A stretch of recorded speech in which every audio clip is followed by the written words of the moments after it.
now we'll take questions from the audience. Again, please note that we have 4 assistants here helping our audience to ask questions. They have microphones ready. For those who have questions, please raise up their hand high so we can give you the microphone. And keep your questions straightforward, and start by stating your name and affiliation. While we are waiting for the microphones to be passed to the audience, I want to start with the first questions raised by Mr. Anthony Wood, Council on Tall Buildings and Urban Habitat. This question is directed to Mr. Clark. Hi, to Mr. Manus. In your opinion, is the U.S. city most currently deserve of the title of greenest city in U.S. based on actions today, and why? The city that actually seems to always come out far higher than any is actually Portland, Oregon. They have been far out in front in creating what I articulated as sort of a livable community in every way, from residential to office. And then at least what I've seen, and I go back to the West Coast sort of example, San Francisco in legislation has forced a dialogue with the building industry associated with that. So what I've seen, Portland clearly head and shoulders above most. San Francisco seems to epitomize that in its articulation. There's been fewer buildings, and then it sort of falls off from there. And everybody, Dennis, is really clamoring for that title, but I think the proof will be in the pudding in terms of being able to demonstrate the legislation and ordinances are just not enough. I mean, you've got to see stuff manifest in physical form. Now let's take the first question from the audience. The gentleman at the end of the podium. My name is Daniel Brook. I'm with the Next American City magazine. My question is for Tony Kettle. I thought your explanation of trying to create a building that's close enough to the historic center of St. Petersburg to have some economic impact, while at the same time being far enough so as not to disturb the historic fabric, was quite interesting. And I was wondering if you could comment a bit about site selection, whether that happened entirely before your involvement, and even if so, were there multiple sites considered, and how was that one chosen? Certainly. In fact, I was speaking to Arthur before we came up about other sites around the city. Because we were presented, all of the competitors for the competition were presented with the site at the Octa Niva. But any good architect would, of course, take into account what the options are. So we actually did a whole set of visual analysis for other sites around the city before we even started doing the competition. And I think Arthur had mentioned some of the sites in the docks on the waterfront. And the visual impact that these would have on the city centre was huge, in our view, compared to the starting point on Octa. And also, we felt that the Octa area would remain deprived for many, many years, whereas the docks is likely to have this kind of impetus that waterfront has. So we actually felt it was a more worthy cause. Yes.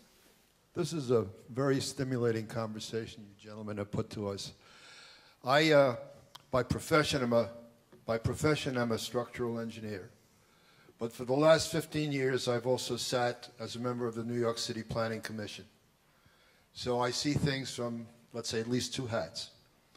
Tony, you were speaking about a building roughly 3.5 million square feet. I'm in meters squared. So 2 meters, I can do it. Yeah, okay. It's 280,000 square meters in the whole campus. Okay. So the tower itself is about 100. Okay, and what's the expected population, including visitors? It's about 5,000 within the tower, and then visitors on top of that. All right, now when Clark was speaking to us about the project in China, he made a very strong point that he was integrating that with transportation. They went together. You have a project on the outskirts of town, so to speak. I recognize who and what Gazprom is, but what is the infrastructure? Is that a concern of you as an architect, or is that something that is left to somebody else? Because historically, it always seems to me that first comes the project and then comes a way to figure out how to get to it and from it. In Art's project, he's in the center of a city. There's built-in transportation. What do you guys have? Yeah, we had a master plan, which unfortunately I didn't have time to show you. But the master plan has some, I think, really good ideas about, first of all, creating new public space, green space and hard space for the entrance to the building, but also a traffic interchange, which has a new metro, a bus station, and car parking for cars for public facilities. And we even designed a beautiful concert hall for the site adjacent to that, but unfortunately it was cancelled due to the recession. I think that's a debate that the city and Gazprom are having, and part of the whole idea of bringing Gazprom to the city was to get them to contribute their taxes to the city, and therefore the city could decide what to do with that. You know, I think that's one of the key reasons to try and get them into the city. Who has the microphone? I'm Mir Ali with the University of Illinois at Urbana-Champaign. I have a question for Mr. Manus. Okay. You have been telling us about increasing the density to get sustainable communities and sustainable cities. In the central business district as well as surrounding areas, we already have enough density. Now, if you go to the suburbs where we don't have density, the new urbanism people, they don't like high-rise buildings, obviously, because they are interested in more low-rise and walkable communities. So how can you get the density in residential areas or communities in the suburban areas? Can you answer that? And I have another follow-up question, which is you mentioned something about master planning, and you did some master planning. You know, at one time, we were looking at cities and planning more or less in plan, looking from the top. But now that we have all kinds of vertical structures, should we add another dimension and do a 3D master planning using visualization techniques? So these are my two questions. Let me start with the first. I could tell you, and you're absolutely right, density is a very delicate issue for those who live in the suburbs, and I would have to say that this organization has always professed that density is an important aspect of city building. I think it's incumbent upon design professionals to educate the public about why it's good. If you just sort of take a simple example of building further and further out from the central core of the city into rural areas, it's not sustainable based on energy distribution and the like. And I think it's a challenge. Clearly the challenge is whether it's 1 story or 5 stories, or it's out of wood frame and it's into concrete construction. And I think that there are a lot of cities that have the opportunity to become denser. You know, Chicago is one of those cities that's always aspired to that density, and I think that it's something that will never go away, and I think people are beginning to sort of warm up to it. I mean, I can only use my personal experience in San Francisco that the height dynamic is very different than it was 30 years ago, where people didn't want to raise the height, and so there is hope for that. The second, I guess, to your question about visualization, we are in no better place in the use of technology to visualize stuff. You know, as Tony sort of shared with the group here, it's sort of good and bad. You actually see all the good parts, and you sometimes see the bad parts, but you're really, you know, the response that you want is one that the project actually is supporting a bigger agenda, and Erwin's comment about the transportation nodes is, I think, a really key part of it. But we have the tools to be able to visualize things that are getting better and better. It's actually happening even beyond our profession. I think we're only sort of bound by the technology that we use in terms of seeing what our communities can be and why it's important to be able to create master planned communities, and there's enough of them that we can begin to point to, and there's places in the world where they're beginning to evolve as places where people really want to live. And I think as a result of this reset on the financial crisis, I think people are going back to some values that they had sort of forgotten about in the course of the ramp up to sort of financial, revenue generation rather than values in developing communities. But are you looking at it in 3 dimensions? That Yes. was my question. Yeah, the answer is yes, and always.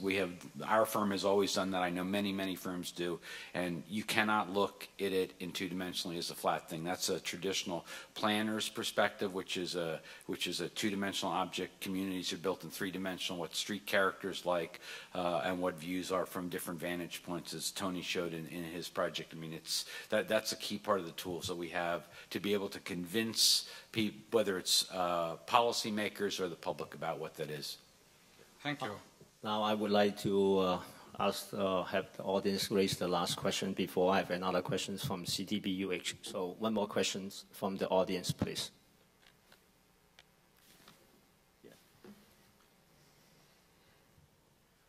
I'm Young-Gyu from Korea University. I have a question for Arthur Gensler. You applied good advanced technology to reduce the energy. And then I think the other way to save energy is to extend the lifespan of the tall building. Then what do you think is the anticipated lifespan of your tall buildings? I probably haven't got a clue, but I think there's a function that happens everywhere today, which is the rate of change is accelerating every day. And one of the things that I've always preached, that it would be really nice if we could go poof and our buildings would disappear after 30 years and we could rebuild them. We've gotten into a situation where if it's old, it's good, and if it's new, it's bad. And I don't really believe that at all. I think there's some wonderful old buildings and there's some tremendous new buildings. And so my feeling is that we're going to, as a rate of change, people will modify and adjust the buildings. They won't be these static facilities. So the internal functions and the internal pieces of a building will be changed on a much more rapid basis than they ever have been in the past. And I think that's healthy. But it would be really easier if they just went poofing away and we could start over again in many cases. But that isn't going to happen, I don't think. So I think we've got to become specialists at retrofitting and repositioning and repurposing buildings. And that'll happen, I think, much more rapidly than we ever thought before. So it won't be a building sitting for 25 or 30 years and then start something. It'll be a constant updating and modification. And I think you're seeing that with some of the buildings which people are starting to green right now, where they realize that they can't compete in the marketplace, as we heard in some of the earlier discussions, and therefore they'll do those things on a very more rapid basis. I want to follow up with that question, being part of the design team for Shanghai Center. Indeed, this building is separated into 9 zones, and every 14 floors we have refuge floors and mechanical floors. The way we design the MEP system is a very modular type of packages, and it's very much geared to updating each modular package as technology comes online. We can interchange it into the building so that this building can stay as the state-of-the-art building at all times. It is one of the requirements from our client, and the entire design team has been incorporating this technology and concept into the current design for the Shanghai Center Tower. Now, I have one last question brought up by Ctbuh Jen clerks, and this is directed to all of our 3 speakers. How hard is it to stand out as an iconic skyscraper when so many super towers are trying to be iconic? As iconic buildings represent perhaps more of a luxury than a necessity, how will we look at those iconic skyscrapers in the future when it comes to sustainability? Is this the era of the last iconic skyscrapers? Well, let me just start. I've always believed that there are a need for a few iconic buildings and a lot of what I call background buildings. Background building doesn't mean it's a bad building or isn't well designed. It means that it doesn't have to have a look at me identity to it. And I've felt that it was right to do that. And we've obviously done a lot of them that are contextual buildings that are really not look at me buildings, iconic building. But I do think that there are appropriate times and appropriate places, and I found it fascinating that a city would actually create a zone where they wanted 3 iconic buildings together. If those of you who've been to Shanghai, they have more new buildings than any place probably in the world, and many of them are really big, bad buildings, but at least I think, and I hope that they've gotten in one zone 3 really great iconic buildings that'll maybe allow people to say, well, we can't compete, so let's build some really good, solid, wonderful buildings that are well designed. And I'm hopeful that we don't get into this game of some of the buildings that I've seen, which are incredibly ridiculous to me, geometries that don't work for the user at all, have no interest in thinking about the user. And I think we as designers have an incredible obligation to create facilities that both work for the user, are good investments for the developers, and are a great enhancement to the community. Tony? Yeah, I think actually the recession has had a very positive effect in some regard, because the kind of outlandish designs that were proposed for some parts of the Middle East have been drawn back. And I think, you know, we recently got an award for Islamic design for some proposals in Libya. You know, just beautiful, contextual projects which were about people, about families, about place. And I think we should just return to doing proper architecture. I think with regard to icons, well, people decide if they're icons or not.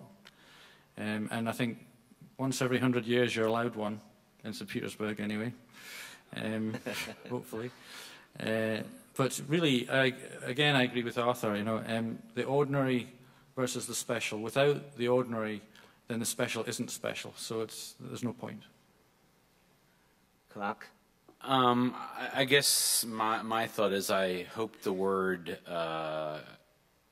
is less used. We seem to overuse it, and I think that the marketing pitch about them iconic is really, it's tired. I think my view is I'd rather see iconic skylines. I think that it's really important those that you look at if you go online that are considered the most iconic skylines are the most romantic and the ones that the public really aspires to. And you know, do I think that we will stop building buildings that have a noticeable presence? No. I mean, if you look back 50 years, we could have said that 50 years ago, and, you know, human civilization will continue to sort of challenge that. But I would challenge a group like this to actually take a bigger stance in terms of its position and how skylines get formed, because tall buildings are part of creating that, and that's why people go to certain cities, because they have a great character to them embodied by their initial impact in coming to that city.